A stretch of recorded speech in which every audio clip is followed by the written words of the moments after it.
There exists someone in your proximity right now who will betray you. You remain unaware.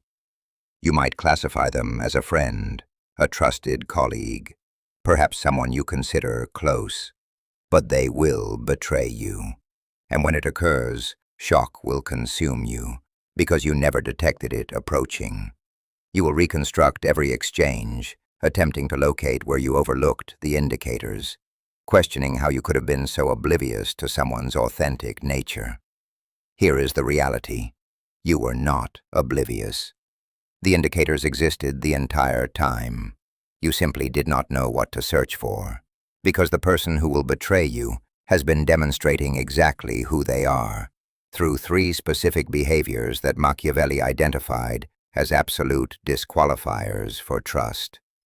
You have witnessed these behaviors. You have probably even experienced slight discomfort regarding them, but you did not comprehend what they were communicating about this person's fundamental character.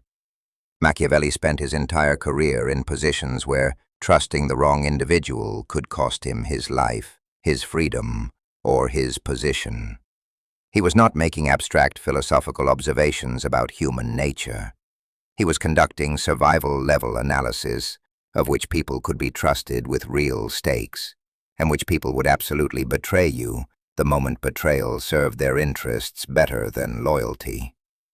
And through decades of this analysis, observing betrayals happen, watching people get destroyed by misplaced trust, he identified 3 behaviors that predict betrayal with near-perfect accuracy. Not tendencies, not red flags that might indicate a problem. 3 behaviors that, when present, guarantee this person will betray you. Not because they are evil, not because they hate you, but because these 3 behaviors reveal fundamental character traits that make loyalty impossible, regardless of the person's conscious intentions or how much they might even genuinely like you. I'm about to show you these 3 behaviors in detail, what they look like in practice, why they predict betrayal so accurately, and what you need to do the moment you identify them in someone you currently trust. Because once you see these patterns, you cannot unsee them.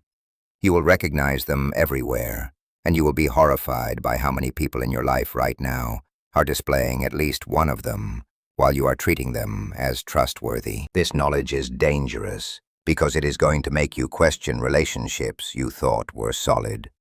It is going to make you reassess people you have known for years. It is going to create distance between you and people who seem perfectly fine on the surface, but who are showing you through these 3 behaviors that they are fundamentally incapable of loyalty. But that distance is what saves you from betrayal. The person who can identify these behaviors and adjust their trust accordingly avoids the catastrophic damage that comes from trusting someone who is always going to betray them eventually. The person who ignores these behaviors or makes excuses for them gets destroyed when the inevitable betrayal finally happens. Pay close attention, because at least one person you currently trust is doing at least one of these 3 things right now. And if they are, the question is not whether they will betray you. The question is when, and how badly the betrayal will damage you when it comes. Behavior 1. They speak poorly about others who are not present. The first behavior that absolutely disqualifies someone from trust is speaking negatively about people who are not there to defend themselves. This seems like standard gossip, something everyone does to some degree.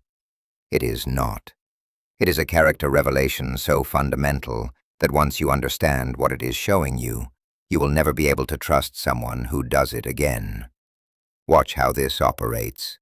You are talking with someone, and the conversation turns to a mutual acquaintance who is not present. This person starts sharing negative information about that absent person. Maybe it is framed as concern. I am worried about Sarah. She has been making some really questionable decisions lately. Maybe it is framed as observation. Have you noticed how John always tries to take credit for other people's work? Maybe it is framed as confiding in you. I probably should not say this, but Lisa told me something in confidence, and I think you should know. Your instinct is to engage with the content of what they are saying. Is what they are saying about Sarah true? Has John been taking credit inappropriately? What did Lisa confide that you should know about?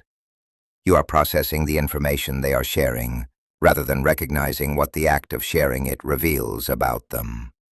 Here is what it reveals. This person will do exactly the same thing with information about you the moment you are not present. The person who talks about others behind their backs will talk about you behind your back. The person who shares confidential information about someone else will share your confidential information. The person who frames criticism as concern when discussing absent others will frame criticism as concern when discussing you with different people. This is not speculation or pessimism. It is pattern recognition. The behavior someone displays consistently is the behavior that represents their actual character, not the behavior they show you when you are watching.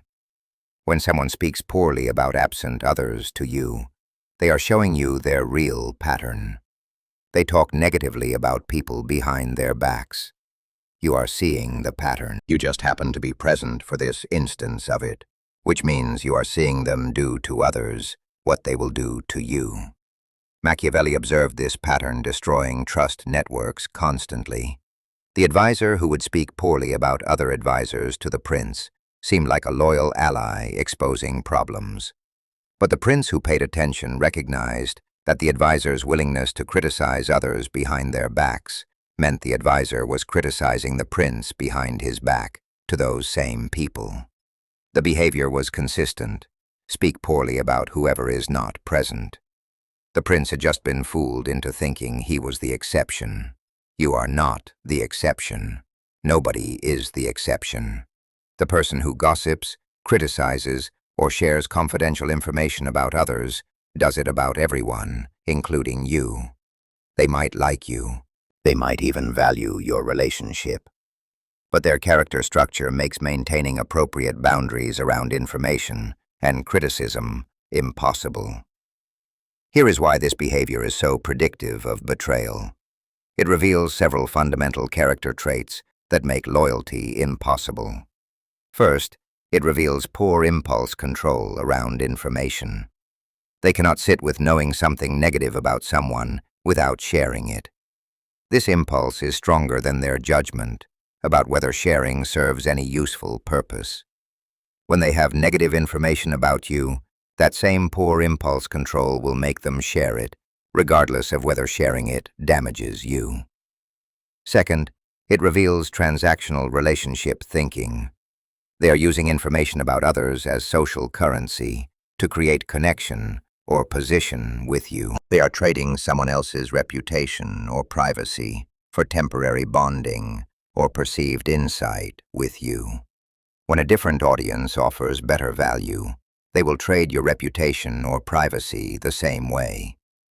Third, it reveals that they view relationships as competitive and hierarchical, rather than collaborative and mutual. Speaking poorly about others elevates them relative to those people. They need this elevation, which means when you are not present, they need to elevate themselves relative to you by speaking poorly about you to others. Fourth, it reveals enjoyment of information power. They like knowing things about others, and they like being the source of information others do not have. This creates incentive to collect negative information about everyone, including you, because that information gives them power and status when they share it strategically. All of these traits combine into a character structure that cannot maintain loyalty. Not will not, cannot. It is structurally impossible for someone with these traits to keep your confidence, maintain your reputation when you are not there to defend it, or resist using information about you to serve their own social positioning needs. When you identify this behavior in someone, you have one move. You stop telling them anything you do not want repeated or distorted. You maintain surface relationship if necessary, but you never trust them with real information again. You certainly do not confide in them. You do not share vulnerabilities. You do not tell them information that could damage you if shared or twisted. Most people do not do this because the person seems trustworthy to them. Sure, they gossip about others, but they would never gossip about me because we are actually friends. This is fantasy. The behavior is the truth.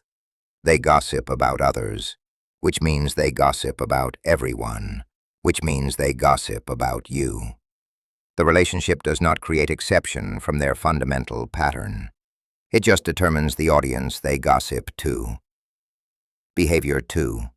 They violate small agreements without acknowledgement or apology.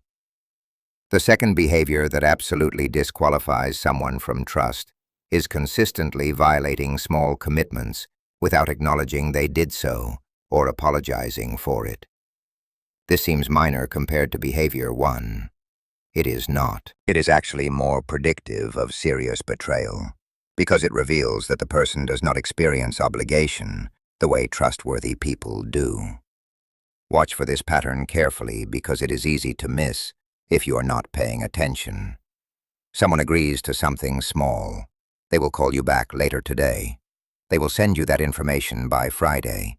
They will show up at the time you agreed on. They will handle something they committed to handling. Then they do not do it. The call never comes. The information does not arrive.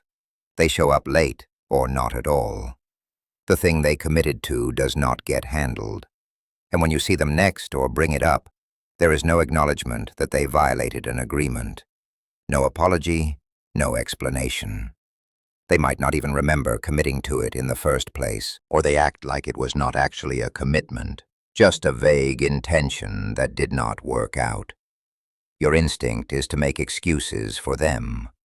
They are busy. Things came up. It was not that important anyway. You let it slide.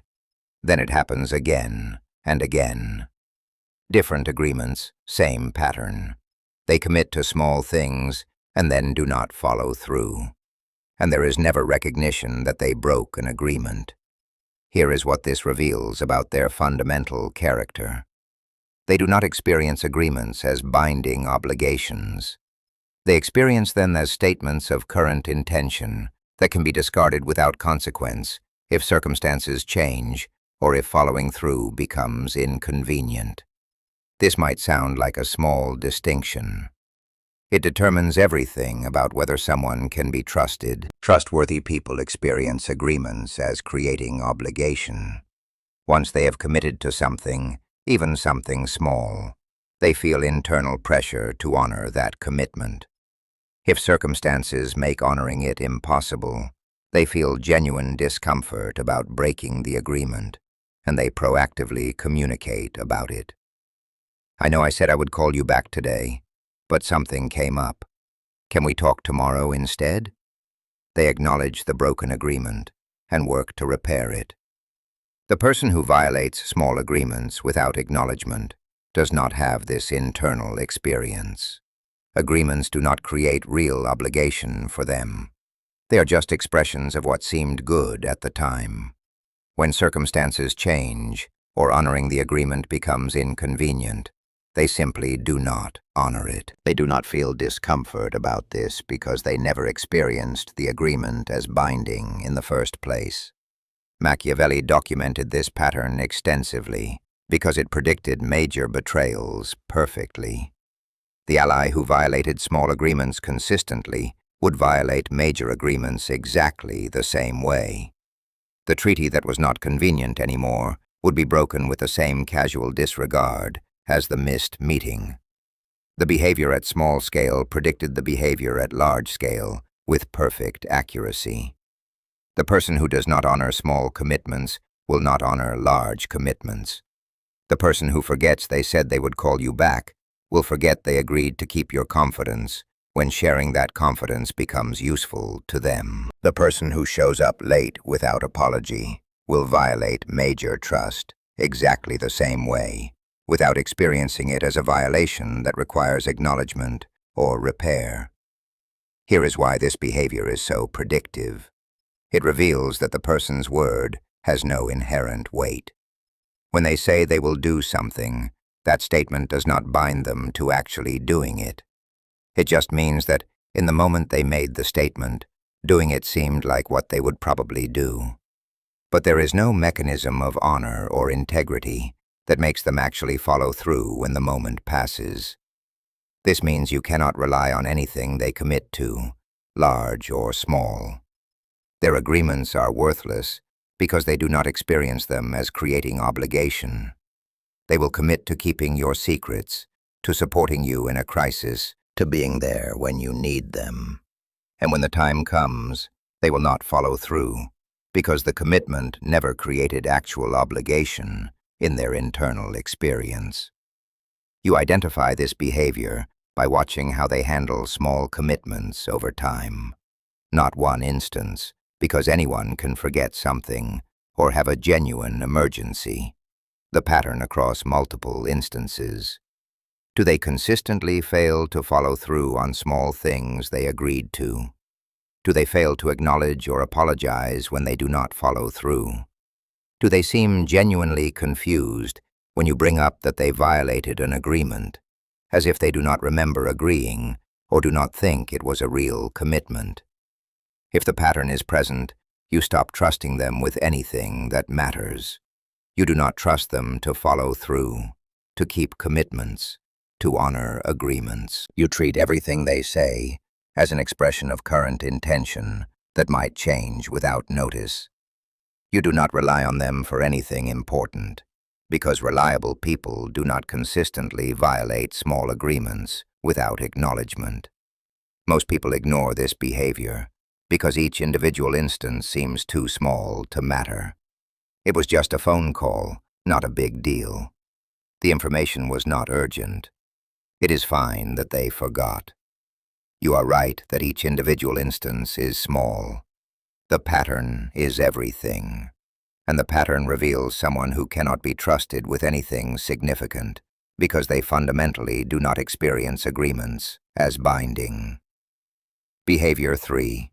They position themselves as victim in every conflict. The third behavior that absolutely disqualifies someone from trust is consistently positioning themselves as the victim or the wronged party in every conflict or difficult situation they tell you about.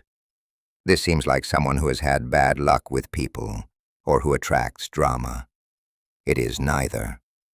It is someone who cannot take responsibility for their role in problems, which means they will never take responsibility for betraying you. They will find a way to frame their betrayal as your fault. Listen carefully to how someone describes conflicts or problems in their life. Do they ever describe a situation where they were genuinely at fault, or where they handled something poorly? Do they ever acknowledge their own contribution to relationship breakdowns or workplace conflicts? Or is every story one where they were wronged, misunderstood, betrayed, or mistreated by someone else? Watch the pattern across multiple stories. Someone at work treated them unfairly. A previous romantic partner was terrible to them. A family member betrayed their trust. A friend turned on them without cause. Every conflict, every ended relationship, every problem has the same structure. They are the victim, and someone else is the villain. What this reveals is someone who cannot process their own role in creating problems. They genuinely do not see how their behavior contributes to the conflicts they experience. Or they see it, but they cannot admit it, because admitting fault threatens their self-image. Either way, they are psychologically incapable of taking genuine responsibility for their actions and their impact on others. Machiavelli observed that advisors who presented themselves as perpetual victims of others' incompetence or betrayal were themselves the most likely to betray. Why? Because their inability to see their own role in creating problems meant they would betray, and then immediately construct a narrative where the betrayal was justified, or where they were actually the victim of circumstances that forced them to betray. This plays out in a specific, predictable way. The person who positions themselves as victim in past conflicts will betray you at some point, and when they do, They will immediately construct a narrative where you somehow caused the betrayal, or where they were forced into it by circumstances, or where they are actually the one who was wronged, despite being the one who betrayed. You will try to address the betrayal, and they will make it about how you made them feel, how you contributed to the situation, how they had no choice, how you're being unfair by confronting them about it. The betrayal gets flipped into you victimizing them for holding them accountable. This is so disorienting that many people end up apologizing for being betrayed. Here is why this behavior predicts betrayal so accurately. It reveals complete absence of genuine accountability. People who cannot acknowledge their role in creating problems cannot learn from those problems, cannot change their behavior, and cannot take responsibility when they harm others. This means they repeat harmful patterns indefinitely, while being shocked that similar problems keep happening to them. When this person betrays you, their lack of accountability guarantees they will not genuinely apologize, will not take real responsibility, and will not change the behavior that led to betrayal. Instead, they will construct a narrative where the betrayal was somehow justified, or inevitable, or even your fault. This makes reconciliation or trust repair impossible, because you cannot rebuild trust with someone who will not acknowledge they broke it. Additionally, the victim narrative serves a function. It preemptively justifies future bad behavior. By establishing that they are perpetually wronged by others, they create a framework where their retaliation or betrayal becomes defensive action rather than aggression. After everything I have been through, can you blame me for protecting myself? The victim narrative is actually preparation for betrayal, framed as self-protection. You identify this pattern by listening to how they describe past conflicts and problems over time. Not one story, but the pattern across multiple stories. Is there ever a story where they acknowledge genuine fault, where they describe something they regret handling poorly, where they take real responsibility for their contribution to a relationship ending or a conflict escalating? If these stories do not exist, if every conflict story positions them as victim and someone else as villain, you are dealing with someone incapable of accountability. And someone incapable of accountability cannot be trusted, because when they inevitably harm you, they will not take responsibility for it. They will find a way to make it your fault while positioning themselves as the victim of your reaction to their betrayal. When you identify this pattern, you maintain distance. You do not share vulnerabilities with this person because they will use those vulnerabilities to justify future poor treatment of you. You do not create dependencies on this person because when they let you down, they will blame you for depending on them. You do not trust them with anything significant because their inability to take responsibility means they cannot be held accountable when they fail you. Most people miss this behavior because the victim stories create sympathy. You hear about how poorly this person has been treated and you feel bad for them. You want to be the person who finally treats them well. You are going to end up as the villain in their next victim story, where they explain to someone else how you wronged them, leaving out entirely the part where they betrayed you first.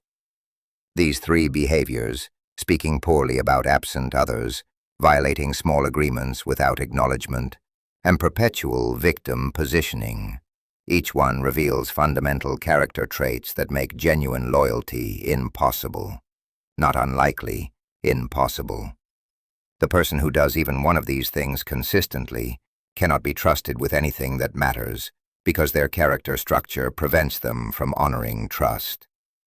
When you identify these behaviors in someone, you do not confront them about it.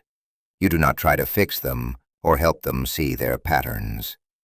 You simply adjust your trust level accordingly. You maintain whatever surface relationship is necessary, but you protect yourself by never trusting them with information, commitments, or vulnerabilities that could harm you if betrayed.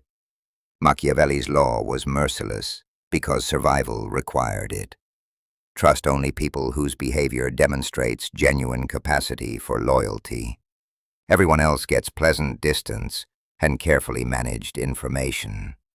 The person who follows this law avoids catastrophic betrayals. The person who ignores it in favor of hoping people will be better than their patterns show gets destroyed. You now know what to look for. You are going to see these behaviors everywhere, in people you currently trust, in new people you meet. The question is whether you will adjust your trust accordingly, or whether you will make excuses for the behaviors and learn the hard way why Machiavelli's law exists. Choose wisely. The person warning you about these patterns will not be there to help when the inevitable betrayal happens.